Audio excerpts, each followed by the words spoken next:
CNE news में आप सभी का स्वागत है और अब लेते हैं खबर विशेष की ये खबर। निष्पक्ष और निर्भीक पत्रकारिता के लिए आप सभी सहयोग करें। राम राम राम राम राम राम राम राम जय श्री राम राम राम राम जय श्री। बालक, तेरी बुद्धि को क्या हो गया? तू अभी भी मेरी ताकत को अच्छी तरह से जान ले। यदि एक बार फरसा हिला दिया तो तुझ से सैकड़ों मृत्यु की फौज चला दी है। राम, तेरा भाई बड़ा पापी है। ये जितना गोरा और रूपवान है उतना ही मन का मलिन है। इसे मेरी आंखों के सामने से दूर कर दो, वरना आज ये इस फरसे की भेंट होगा। आंखों से आंखें डरती हो, आंखों से आंखें डरती हो तो आंख मूंद कर चले जाओ। छाती पर धड़कन होती हो तो उस पर भी हाथ खड़े जाओ। तब बिन बुलाए आए थे और बिना कहे जा सकते हो।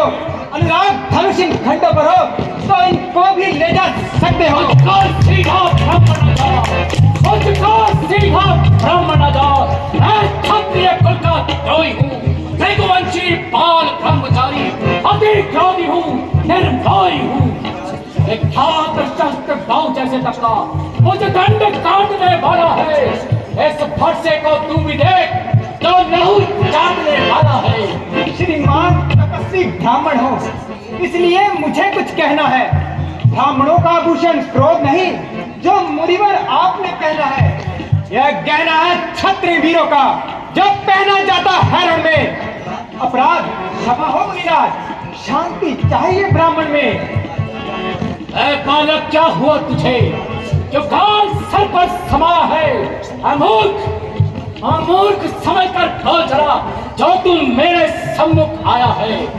तीर नहीं तलवार नहीं, हाथ में मेरे एक बुलाना है। अमूर्ख, तुझे यह ज्ञात नहीं इसी ने आधा जगत उजाड़ा है। बस इनके एक ही फरसे से वीरों का स्वर्ग द्वार खुला। हल्दी की एक गांठ भरी, पंसारी का बाजार खुला। बस बीत चुकी इसकी बहुत, यह शस्त्र हो गया गुठल है। इस फरसे में वह धार नहीं जो बूढ़ी पानी में। शंभो, शिव शंभो, तुम मुहे बड़ों से हंसी छोड़, यही हंसना तुझे रुलाएगा, कर देगा दांत अभी खट्टे, ये फरसा स्वाद चखाएगा। लड़के महलों में खेल क्या कर हमसे लड़ता है? मेरे क्रोध और बल के आगे क्या तड़प कर मरता है? श्री महाराज, हम लड़के हैं इसलिए तो लड़कपन करते हैं। शोभित नहीं बड़ों को जो बच्चों के मुंह लगते हैं। मेरे मुंह में वह दूध नहीं जो आपके इस फरसे से खटिया जाए। है तो आपके क्रोधों बल का कहीं और उबाल ना आ जाए। जहाँ पिता के ऋण से ऋण हुआ, जहाँ माता का बलिदाता है, कुल ऋण के कारण वही हाथ एक बार फिर खुजलाता है। ऐसा कारण उस सब भार का ऐसा भुगतान करूंगा मैं, अपने इसी कुल्हाड़े से तेरा प्रचार करूंगा मैं।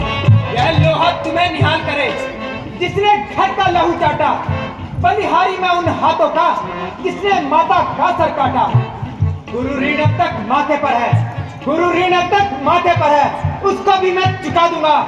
ले आए किसी महाजन को कौड़ी कौड़ी चुका दूंगा।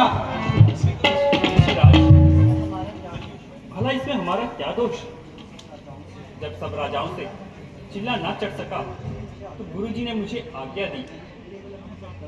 मैंने तो केवल अपना कर्तव्य निभाया है। अच्छा तो ठहर, मैं अभी तुझे इस तुच्छता का मजा चखाता हूँ। सावधान, यदि एक कदम भी आगे बढ़ाया तो तुझे कच्चा चबा जाऊंगा। अरे धूर्त, साक्षात शरारत की मूर्त, तू फिर जुबान चलाने लगा। मेरी इज्जत को यूं खाक में मिलाने लगा। रंज की जब गुफ्तगू होने लगी, आपसे तुम और तुमसे तू होने लगी।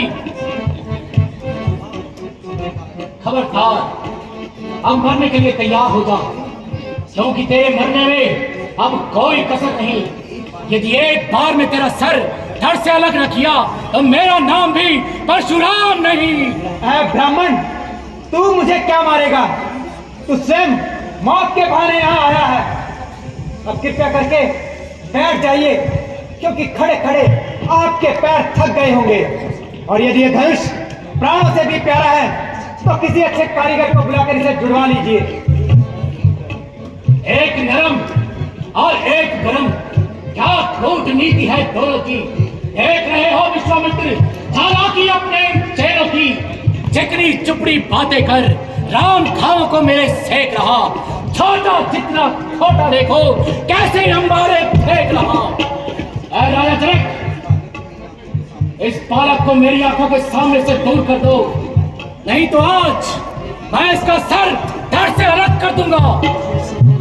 ऋषिवर, जरा क्रोध को शांत कीजिए और मेरी बात सुनिए। पहले इसे यहां से दूर कर दो।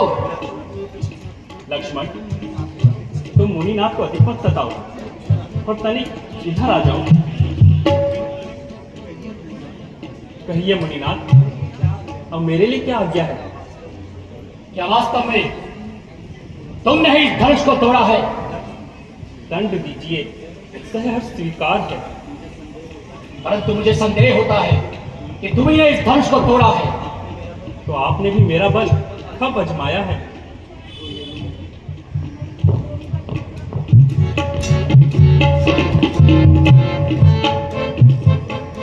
तो ये लो मेरा धनुष, इस पर प्रत्यंचा चढ़ाकर मेरा संदेह दूर करो।